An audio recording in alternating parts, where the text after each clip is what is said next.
आपने तो देखा है कि झूठे विज्ञापन भी देते हैं। अब कल ही आपने देखा होगा, मोदी जी गए, उद्घाटन किया उन्होंने, जेवर में एक बहुत बड़ा एयरपोर्ट बनेगा, हवाई अड्डा बनेगा। तो सब अपनी सोशल मीडिया पे जितने भी इनके नेता हैं सब फोटो लगाने लग गए। सबने देखा कि बहुत बढ़िया है जेवर का एयरपोर्ट। पता चला चीन की फोटो है। और नोएडा में शिलान्यास करने गए थे। चाइना के एयरपोर्ट की फोटो लगाते हैं, अमेरिका की फैक्ट्रियों की फोटो लगाते हैं अपने विज्ञापनों में, आंध्र प्रदेश के बांध की फोटो लगाते हैं। तो इनको तो कोई परवाह ही नहीं है कि सच्चाई बोलनी चाहिए जब जनता के सामने आते हैं। उनको ये एहसास नहीं हो रहा है, वो समझ नहीं पा रहे हैं कि आपके प्रति कोई जवाबदेही है उनकी। वे समझ रहे हैं कि उनका काम सिर्फ चुनाव में झूठे वचन देना, यहाँ आना, मंच पर तमाम आपके सामने वचन दें, उसके बाद आपको भूल जाएं, चुनाव जीत जाएं। उसके लिए कुछ भी प्रयोग हो तो ठीक है। धर्म का प्रयोग करेंगे, जाति का प्रयोग करेंगे, अलग अलग प्रयोग करेंगे। जिन परिवारों को सबसे ज्यादा आर्थिक मार कोरोना के समय मिली, जिनको जो सबसे ज्यादा गरीब हैं, जिनके छोटे छोटे कारोबार बंद हुए, उनके लिए अगर कांग्रेस की सरकार आएगी तो 25,000 रुपए दिए जाएंगे ताकि वो फिर से अपने पैरों पर खड़ा हो सके। हमने तय किया है कि 20 लाख सरकारी रोजगार दिलवाएंगे और अगर कोई भी बीमारी हो, कैसी भी बीमारी हो, तो 10 लाख रुपए तक सरकार इलाज कराएगी।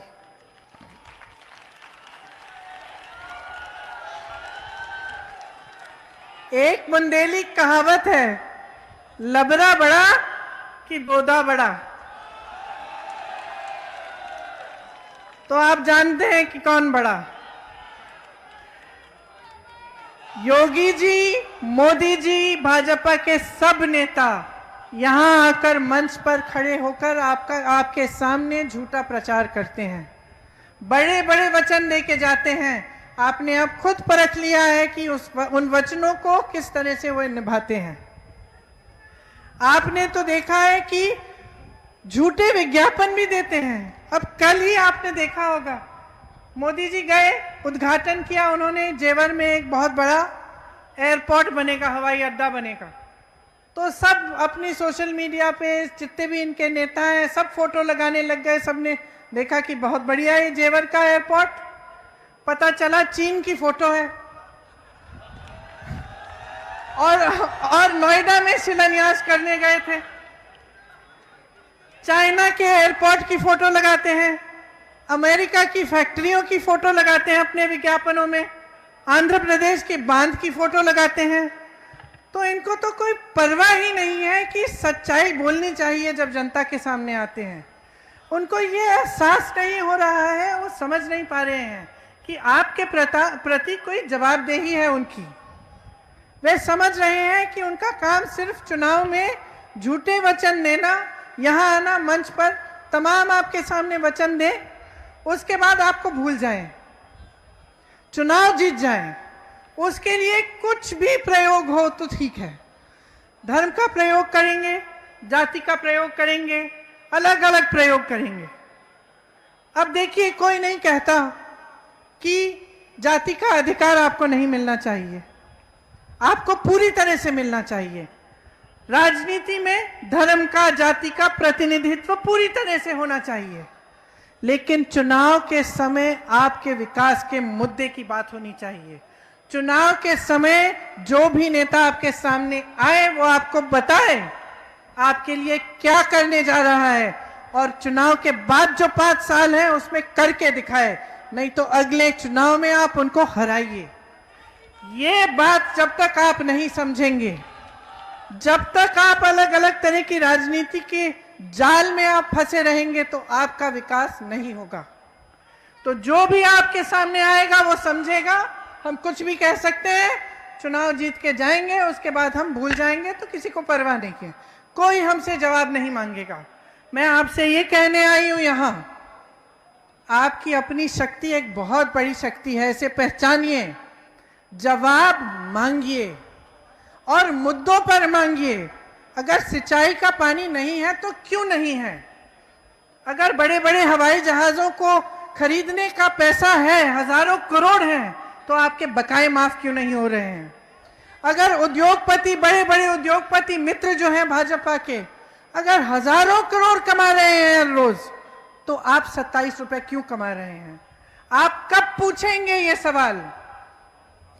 कब तक आप ये नौटंकी देखते रहेंगे अपने सामने कि आपके सामने झूठ बोला जा रहा है, खोखले वचन दिए जा रहे हैं आपको, और आप चुप बैठेंगे?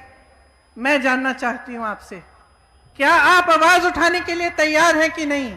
अपना हक मांगने के लिए तैयार है कि नहीं? जोर से बोलिए। ये आपके हक हैं। यहां का पान प्रसिद्ध है, इसको बढ़ाने के लिए, इसका व्यापार बढ़ाने के लिए क्या किया गया है? जैतपुर की खादी के लिए क्या किया गया है? बरुआ सागर की अदरक के लिए क्या किया गया है? मऊरानीपुर की टेरिकॉट के लिए क्या किया गया है? जालौन के मटर के लिए क्या किया गया है? बुंदेलखंड की मूंगफली के लिए क्या किया गया है? कोई योजना बनाई है कि आप जब उसका व्यापार आगे बढ़े? कोई उद्योग बनाए हैं इन्होंने नए? गौरा पत्थर यहां का सोना है, और यहां क्या हो रहा है? बड़े बड़े पूंजीपति लूट रहे हैं इसको। इनकी जो नई खनन की नीति है भाजपा की, इससे रॉयल्टी बहुत महंगी हो चुकी है। मैं जब यहां आ रही थी तो हेलीकॉप्टर से आई तो देख रही थी नीचे क्रशर लगे हुए हैं। मुझे बताया गया कि यहां पे कम से कम 450 क्रशर होते थे, आज 50 से 60 बचे हैं। बालू का ट्रक 9,000 रुपए में मिल रहा में है, सॉरी, हाँ, 9,000 रुपए का था बालू का जो ट्रक, आज 50,000 रुपए का हो चुका है। कारोबार पूरी तरह से बर्बाद हो गया है। हजारों मजदूर बेरोजगार हैं। ढाबा का जो व्यवसाय होता था, खनन के चलते अच्छा चलता था, उसको नुकसान हुआ है, और पूरी तरह से भूमाफिया सक्रिय हो गई है।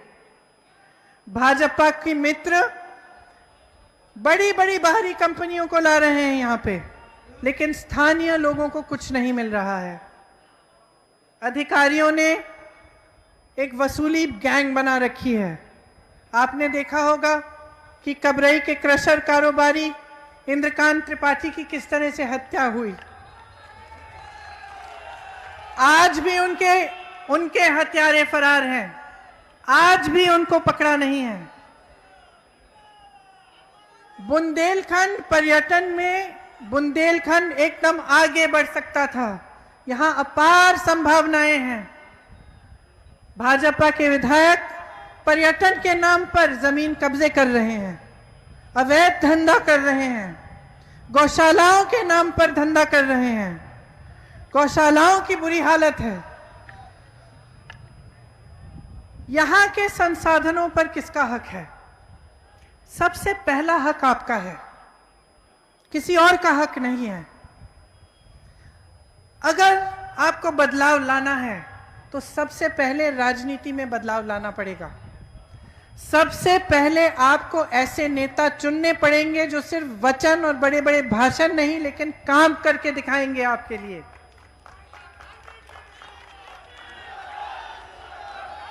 हमने ये तय किया है कि बुंदेलखंड के लिए एक स्थायी बुंदेलखंड विकास का बोर्ड होना चाहिए।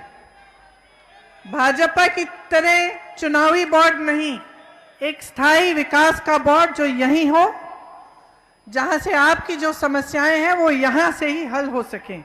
हर साल आपके लिए, बुंदेलखंड के लिए यहां से एक विकास की बजट बने और विकास बोर्ड सीधे पंचायतों से जुड़े।